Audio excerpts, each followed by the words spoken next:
우리가 간절히 기도합니다. 주의 말씀 앞에서 말씀이 들려지게 하시고 말씀이 깨달아지게 성령님으로 역사하여 주시옵소서. 전하는 자나 듣는 자나 모두 말씀 가운데에 하나님의 음성을 귀하게 듣고 변화되는 시간 허락하여 주시옵소서. 예수님의 이름으로 기도합니다. 아멘. 자, 오늘 말씀 제목은요, 내 자리는 어딘가 이렇게 정했어요.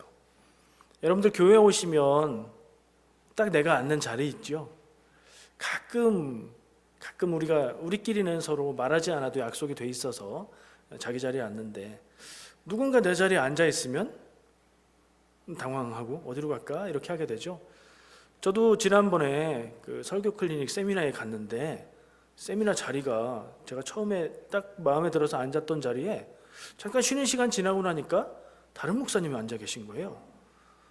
그래서 자리를 찾다 없어서 제일 앞자리 거기서 은혜를 많이 받았습니다. 사람들이 식사 초대할 때 있죠.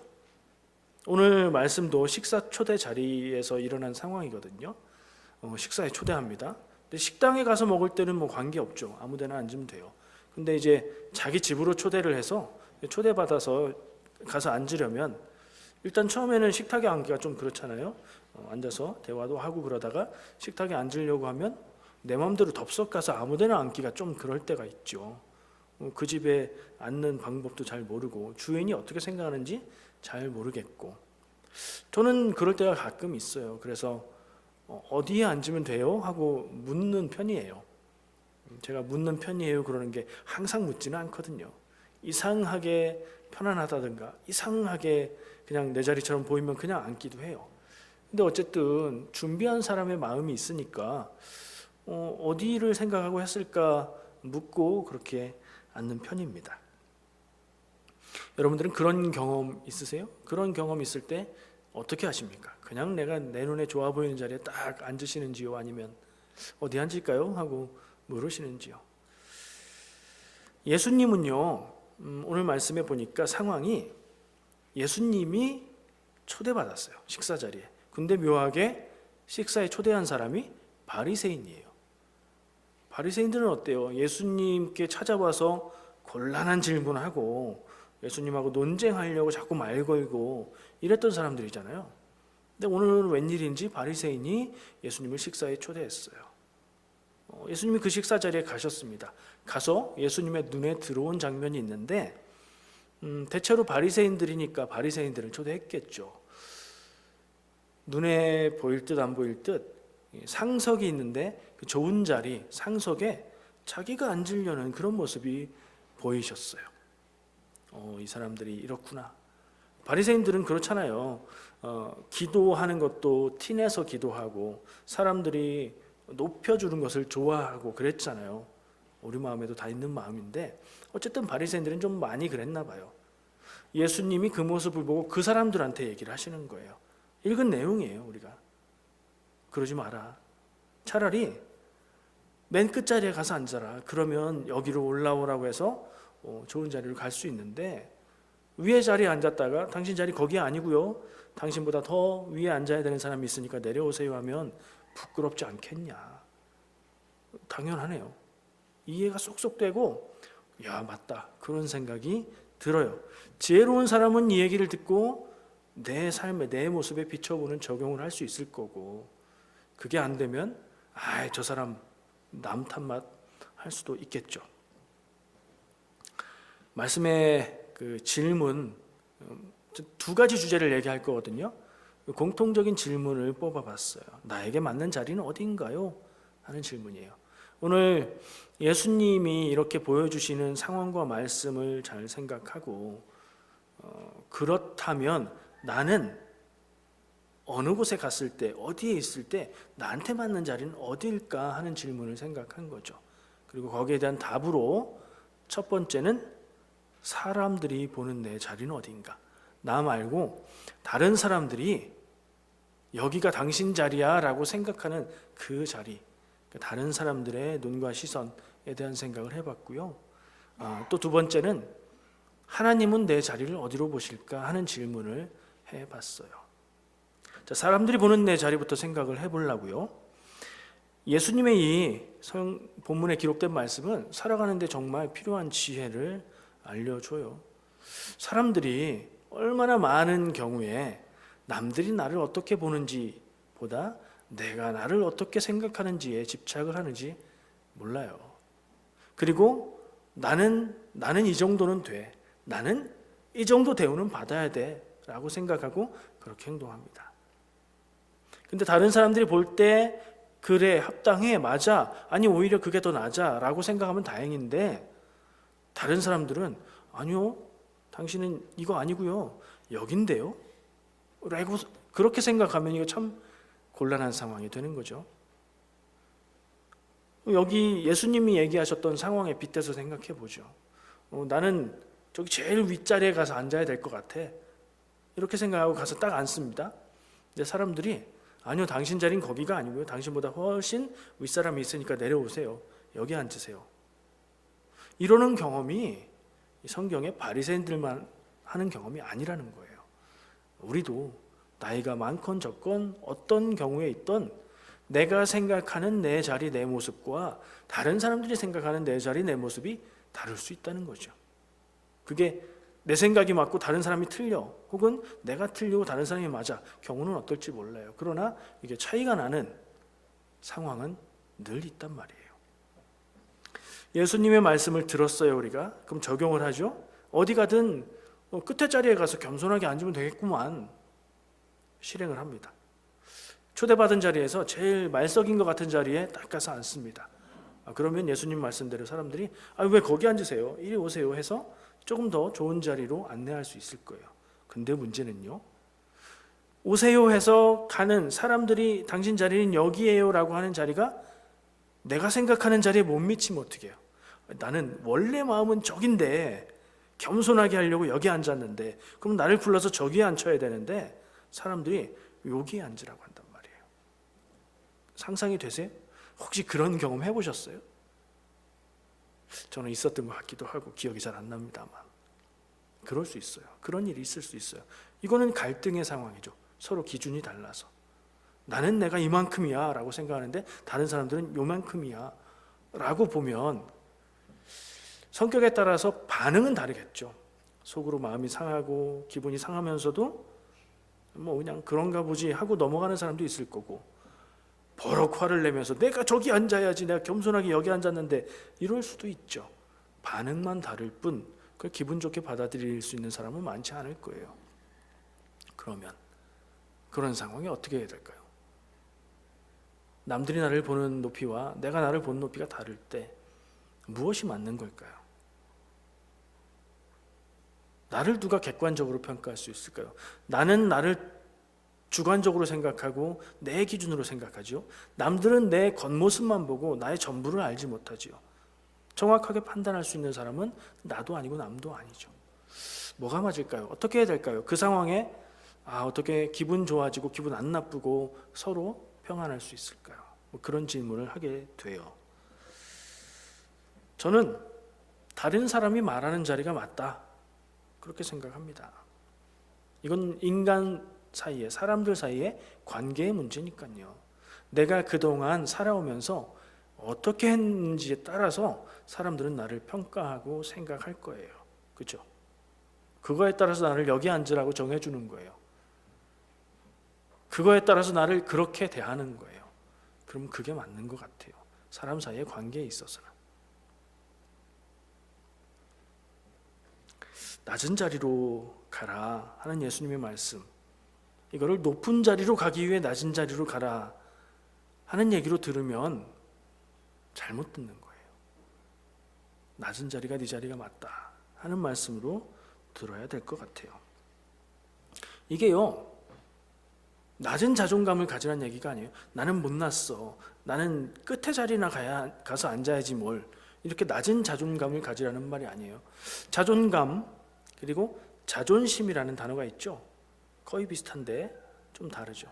자존감은 스스로 나를 존귀하게 여기는 마음인데, 교회에서 말하는 자존감은 그 근거가 나한테 있지 않고 하나님에게 있습니다. 내가 존귀한 사람인 이유는 하나님이 나를 사랑하시기 때문이에요. 그래서 남들이 나를 어떻게 생각하든지 남들이 나를 어떻게 대하든지 관계없이 나는 귀한 사람이에요. 하나님 앞에서 자존감은 높게 가지시길 바랍니다. 하나님이 독생자 예수를 주시면서 구원할 만큼 사랑하는 사람이 나예요. 여러분입니다. 내 모습에 관계없이. 그래서 우리는 자존감은 높게, 하나님이 나를 사랑하셔, 세상 무엇보다도 크고 그분이 나를 사랑하셔. 그러니까 나는 자존감이 높아야 돼요. 그렇게 되면 다른 사람들이 나를 어떻게 대해도 관계없어요. 나는 하나님의 사랑을 받는 사람이야. 당신이 나를 잘 몰라서 내 모습이 부족한 것이 보여서 나를 그렇게 생각하고 대하지만 난 괜찮아. 하나님이 나를 사랑하시니까. 자존감이 높아지면 그럴 수 있어요. 자존심은 내려놔도 자존감은 높아질 수 있다는 거죠. 성도의 신앙에 그리고 삶의 모습이 그래야 할 것 같아요. 저는 이 질문, 사람들이 보는 내 자리는 어딘가, 이 질문을 통해서 결론이 거기로 갔어요. 우리가 하나님의 사랑을 받는 존재이기 때문에 자존감은 높게, 그러나 사람들 사이의 관계에 있어서는 겸손하게 그렇게 살아야 되겠다. 그렇게 사시기를 축복합니다. 겸손하게 살아도, 남들을 섬기는 일만 해도, 남들이 나를 우습게 여기는 것 같아도 그래도 마음 상하지 않는 높은 자존감, 하나님이 나를 사랑하시니까 그것이 충만하시기를 축복합니다. 두 번째 얘기를 하고 싶어요. 질문은 뭐였죠? 나에게 맞는 인생의 자리는 어딘가요? 내 삶의 자리는 어딘가요? 이만큼? 여기저기? 그런 질문이 다 될 수 있을 거예요. 두 번째, 하나님이 보시는 내 자리는 어딜까 하는 질문을 해봤어요.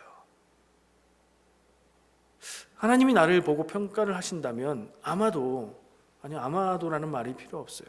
하나님은 나를 정확하게 평가하실 수 있겠죠. 모든 것을 다 하시고 내 마음속 깊은 곳까지 다 하시는 분이니까 내 마음도 다 하시고 내 행동도 다 하시고 내 마음의 죄도 다 하실 거니까 나를 정확하게 보고 중심을 보고 평가하시겠죠. 그 하나님이 우리를 보고 있습니다. 우리는 하나님 앞에 나아갈 때에 뭐가 좀 괜찮은 것처럼 꾸밀 필요가 있을까요, 없을까요? 없어요. 왜요? 꾸며봐야 다 보이는 하나님이시잖아요. 그렇죠? 아까 찬양도 했지만 내 모습 이대로 하나님 앞에 나가는 겁니다. 내 모습 이대로라는 표현은 내 연약함도 다 받아주시고 죄를 이기지 못하는 내 모습도 그대로 받아주시고 그럼에도 불구하고 사랑하시고 구원하신 하나님, 그 앞에 내가 나옵니다. 나를 불쌍히 여기시고 구원하시고 새로운 존재로 살아가게 해주세요. 그런 뜻이라고 생각을 해요. 하나님 앞에 우리는 그 어떤 것도 숨길 수도 없고 숨길 필요도 없고 잘 보이려고 꾸밀 필요도 없습니다. 나의 연약하고 부족하고 어떨 땐 보면 정말 엉망인 내 모습 그대로 살아가는 분이기 때문입니다. 이 사실을 믿으십니까? 이를 늘 경험하며 사시기를 축복합니다. 내 모습에 관계없이 나를 사랑하시는 분입니다. 그런데요, 하나님은 나를 내 모습 그대로 받아주시고 사랑하신다. 그러니까 나는 그냥 내 모습 이대로 그대로 계속 살면 10년이 지나도 20년이 지나도 교회는 다니는데 지금 내 모습 그대로 부족한 모습 그대로 계속 부족하면 하나님은 여전히 사랑하시겠지만 그건 좀 곤란하죠. 어린 모습이에요. 잘하지 않는 모습이에요. 영적인 건강에 있어서 연약한 모습이에요. 우리는 믿음에 있어서 하나님을 아는 지식에 있어서 성경 말씀을 아는 지식에 있어서 그리고 삶을 살아가는 지혜에 있어서 인격에 있어서 잘하고 성숙해 가야 됩니다. 그리고 이것은 포기하지 않으면 하나님이 주시는 은혜인 줄 믿습니다. 하나님 앞에 기도하고 구하고 노력하고 그렇게 살아갈 때에 우리의 모습은 하루하루 달라질 거예요. 그렇게 사시길 축복합니다. 더 잘하고 더 깊어지고 하나님의 마음에 꼭 맞는 하나님의 기쁨 되는 인생 되시기를 축복합니다. 하나님은요, 내가 어떤지, 내 모습 이대로 나간다고 했는데 그 모습이 어떤 모습인지, 내 믿음이 얼마나 좋은지, 믿음의 수준이 50점 낙제점인지 60점 넘어서 겨우 패스인지 막 90점 이렇게 우등생인지 이런 거에 관심이 있으실까요? 내 믿음의 분량이 커지고 수준이 올라가고 성장하면 기뻐하시겠죠. 나로서도 우리로서도 하나님이 보시기에도 기쁜 일이겠죠. 근데 생각해 봤어요. 하나님이 내 모습의 연약함 그리고 자라남, 그 수준을 보고 나를 판단하고 예뻐하시고 아니면 실망하시고 그럴까? 어떨 것 같으세요?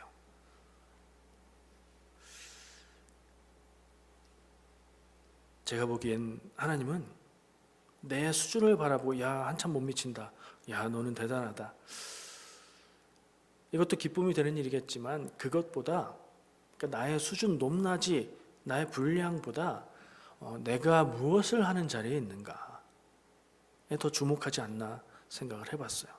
무슨 말인지 좀 설명이 필요하겠죠. 내가 성경을 많이 아느냐, 내가 기도를 많이 하느냐, 내가 교회에 빠지지 않고 열심히 다니느냐, 하나님 앞에 어떤 신앙생활의 모습이 충만한가, 그것도 하나님의 기쁨이 되는 것이겠지만 더 바라보시는 것, 내 삶의 태도가 아닌가 하는 거죠. 내가 어떤 자세, 어디를 바라보고 무엇을 하기 원하며 살아가고 있는지. 이게 어떻게 다르냐면요, 내 삶의 목적이 하나님의 사람, 믿음의 사람 되는 것 아니어도 신앙생활 열심히 하고 성경 공부 막 하고 기도 잘하고 이렇게 하는 노력을 할 수 있어요. 신앙적인 목적이 아니어도 신앙생활에 열심을 가질 수 있단 말이에요. 그러면 어때요? 신앙에 열심은 있는 것 같고 뭔가 모습이 쌓이는 것 같고 뭔가 올라가는 것 같긴 한데 그 목적이 다른 데 있으면 그 방향은 엉뚱한 방향으로 갈 거예요. 예를 들면 다른 사람들 앞에서 나는 뛰어나고 싶은 거예요. 그 사람이 교회에 왔어요. 나는 여기서도 뛰어나고 인정받는 사람이 되고 싶어. 그러면 열심히 하겠죠. 근데 동기가 사람들의 인정을 받기 위한 마음이에요. 그러면 싸우면 싸울수록 뭔가 모르게 삐딱하게 나갈 거라고요. 그런데 제가 바라보고 있는 하나님이 내가 있기를 원하는 자리, 그 모습은 내가 하나님의 일을 하기 원합니다. 내가 하나님의 뜻을 바라보기 원합니다. 내가 하나님이 나에게 원하는 그 삶을 살기 원합니다. 이걸 먼저 생각하는 거예요. 그래서 제가 삶의 자세, 방향이라고 말씀드린 겁니다. 그것을 제가 단순하게 말했을 때 내가 무엇을 하는 자리에 있는가라고 말하는 거죠. 그 눈으로 보면 아까 예를 들었던 어떤 한 사람들에게 인정받고 싶은 동기가 있어서 신앙생활 열심히 하는 사람은 무엇을 하는 자리에 있어요? 내가 사람들에게 인정받기 위한 무엇인가를 쌓아가고 있는 자리에 있는 거죠. 그런데 그게 아니라 신앙으로는 좀 부족하고 연약해도, 드러나는 모습은 좀 부족해도 하나님 바라보면서 하나님, 내가 뭐 하며 살기 원하세요? 하는 마음의 태도와 자세를 가지고 기도하고 그것을 구하고 거기에서 오는 답을 살아가려고 애쓰는 사람은 다르지 않을까 생각을 해요. 특별히 하나님 보시기에요. 질문이 뭐였어요? 하나님이 보시는 나의 자리는 어디인가? 그걸 사람들이 볼 때는, 우리가 생각할 때는 쉽게 믿음의 수준, 신앙의 연륜 이런 거로 생각할 수 있지만 그게 다가 아닌 것 같다는 얘기를 말씀드리는 거예요. 내 삶의 방향, 내 삶의 목적, 그게 어디 있는가? 내가 무엇을 하기 위해 살아가고 있고 내가 무엇을 하는 자리에 있는가? 여러분들은 무엇을 하십니까? 똑같은 일을 해도 목적이 달라지면 의미가 달라지는 거지요. 그걸 한마디로 말하면 뭘까요? 하나님이 내가 하기를 원하시는 것을 찾고 구하고 그것을 하면서 사는 것, 한마디로 말하면 그게 사명이죠. 사명에 관심 있는 사람은 하나님의 뜻에 관심이 있고요, 사명을 살아가는 사람은 하나님의 일을 하면서 살아가는 거예요. 그러면 그건 방향의 문제이기 때문에 성취에 관계가 없어요. 내가 그 방향을 가지고 얼만큼 큰 일, 얼만큼 많은 일을 했는지에 관계없이 나는 하나님의 일을 하는 것, 하나님의 마음을 구하고 그 방향으로 가고 있는 것만으로도 감사하고 기쁘고 만족할 수 있어요. 근데 그렇지 않으면 아까 얘기한 그런 경우라면 성취가 중요하죠. 나는 이만큼 했어. 나는 이 정도야. 그게 중요하죠. 하나님 앞에서. 하나님 앞에 있지만 하나님 앞에 있지 않는 거예요. 사람들 앞에, 내 마음 앞에 서 있는 거예요. 그럼 어떻게 되냐면요, 내가 평가할 때 나는 이만큼 했어, 내 기준에 못 미치면 내가 비참해지고요, 내가 절망하게 돼요. 내가 생각할 때 나는 이만큼만 해도 괜찮은데 이만큼 더 했어? 그럼 어떻게 돼요? 교만하게 돼요. 근데 이 사람은 제가 말씀드리고 싶은 그 자세와 태도를 가지고 하나님을 바라보고 하나님의 사명을 구하면서 살아가는 사람은 성취에 관계가 없다니까요. 내가 얼만큼 하고 얼만큼 큰 일을 한지에 관계없어요. 그냥 하나님의 일을 하는 거에 감사해요. 하나님이 나에게 원하는 자리에 내가 있는 게 기쁘고 감사해요. 그것을 시작하는 첫걸음을 내딛어도 감사하고 그 길을 수십 년을 살아가서 인생의 눈을 감을 때까지 감사할 수 있어요. 교만하지 않고 절망하지 않고 감사하면서 사는 삶이 될 수 있을 것 같아요. 여러분, 어떤 삶을 살기 원하십니까? 여러분의 사명은 무엇입니까? 생각하지 않으셨다면 생각해 보시고요. 생각은 해왔다 그러면 기도하시고요. 기도하면서 발견하신 그 사명을 따라 사시기 원해요. 그 사명이 뭘까? 어떤 사람에게는 예를 들어 드릴게요. 어떤 사람은 전도가 사명일 수 있죠. 교회 다니면서 나는 사람들, 믿지 않는 사람들 보면 마음이 안타깝고 나는 전도하는 게 너무 좋아. 전도가 사명인 분들은 전도 열심히 하시죠. 전도왕도 되고 그분을 통해서 구원받게 되는 영혼들이 많아지니까 기쁘고 감사한 거죠. 성취에 관계없어요. 또 어떤 사람은 그게 아니라 다른 데에 사명이 있을 수도 있어요. 선교가 사명일 수도 있죠.